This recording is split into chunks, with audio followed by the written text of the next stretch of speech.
ಇಲ್ಲಿ ನಮ್ಮ ಮುಂದೆ ತುಂಗಭದ್ರಾ ನದಿ ಹರಿತಾ ಇದೆ. ತುಂಗಭದ್ರಾ ನದಿಗೆ ಎಡಕ್ಕೆ ಬಲಕ್ಕೆ ಆ ಕಡೆ ಈ ಕಡೆ ನಗರಗಳು, ಬಲಕ್ಕೆ ಹಂಪಿ, ಎಡಗಡೆಗೆ ಆನೆಗೊಂದಿ, ಎಡಭಾಗದಲ್ಲಿ ನೋಡಿ ಚಂದ್ರಮೌಳೇಶ್ವರ ಆನೆಗೊಂದೀಶ್ವರ ದೇವಸ್ಥಾನ ಇದೆ.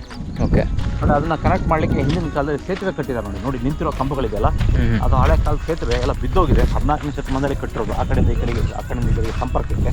ಆಮೇಲೆ ಮುಂದೆ ಅಲ್ಲಿ ಭಗವದ್ಗೀತ ಕಾಣಿಸ್ತಾ ಇದೆಯಲ್ಲ, ಅದು ಪುರಂದರ ದಾಸರ ಮಂಟಪ. ಓಕೆ, ಪುರಂದರದಾಸರನ್ನ ನಾವು ಕರ್ನಾಟಕ ಸಂಗೀತದ ಪಿತಾಮಹ ಅಂತ ಕರಿತೇವೆ. ರಾಜ ಕೃಷ್ಣದೇವರ ಆಸ್ಥಾನದಲ್ಲಿ ಸಂಗೀತಕ್ಕೆ ಬಹಳ ಪ್ರೋತ್ಸಾಹ ಇತ್ತು. ಕೆಲ ಕಾಲ ಅವ್ರು ಇಲ್ಲಿದ್ರು, ಅದಕ್ಕಾಗಿ ಕೃಷ್ಣದೇವರ ಮಂಟಪ ಕಟ್ಟಿರೋದು ಪುರಂದರದಾಸರ ಮಂಟಪ ಅಂತ.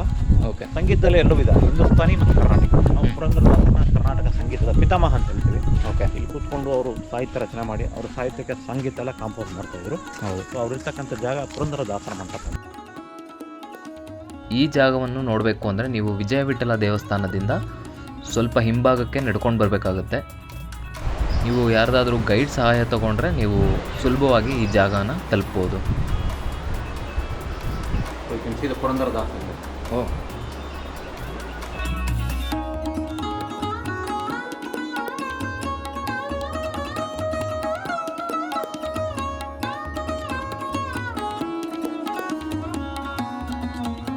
ಸೊ ಈ ಸ್ಥಳದಲ್ಲಿ ಅವರು ಕೆಲ ಕಾಲ ಇದ್ರು, ನದಿ ತೀರದಲ್ಲಿ, ಈ ಪ್ರಕೃತಿ ಸೌಂದರ್ಯದಲ್ಲಿ.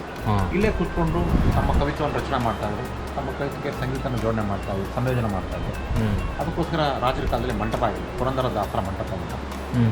ಪ್ರಕೃತಿ ಸೌಂದರ್ಯ ತುಂಬ ಚೆನ್ನಾಗಿದೆ. ನದಿ ಆ ಕಡೆ ಆನೆಗೊಂದಿ ನೋಡ್ಬೋದು, ಸೇತುವೆ ನೋಡ್ಬೋದು, ಋಷಿಮುಖ ಪರ್ವತ ನೋಡ್ಬೋದು, ಅಂಜನಾದ್ರಿ ಪರ್ವತ ನೋಡ್ಬೋದು. ಆಮೇಲೆ ನೀರು ನೋಡಿ, ಕೆಲವಡೆ ಗಿಳು ತುಂಬ ಚೆನ್ನಾಗಿ ಕಾಣಿಸ್ತಿದೆ. ಹೌದು.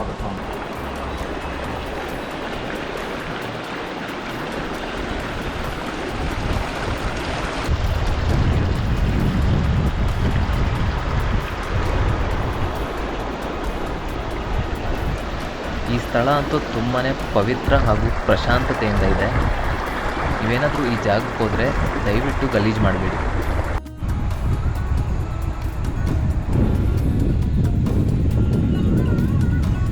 ಸೊ ಇಲ್ಲಿ ಎಷ್ಟು ವರ್ಷದ ಅಂದರೆ ಎಷ್ಟು ಡ್ಯೂರೇಷನ್ ಇದ್ರು ಅನ್ನೋದೇ ಅದ್ರ ಬಗ್ಗೆ ಉಲ್ಲೇಖ ಇದೆ? ಫಾರ್ ಅ ವೈಲ್ ಈ ಸ್ಟೇಟ್ ಹಿಯರ್. ಆ್ಯಂಡ್ ಬಿಕಾಸ್ ಅವರು ಸಾಧು ಸಂತರನ್ನ ಯಾವುದೇ ಒಂದು ಜಾಗಕ್ಕೆ ನಾವು ಕಟ್ಟಿಡಕ್ಕಾಗೋದಿಲ್ಲ.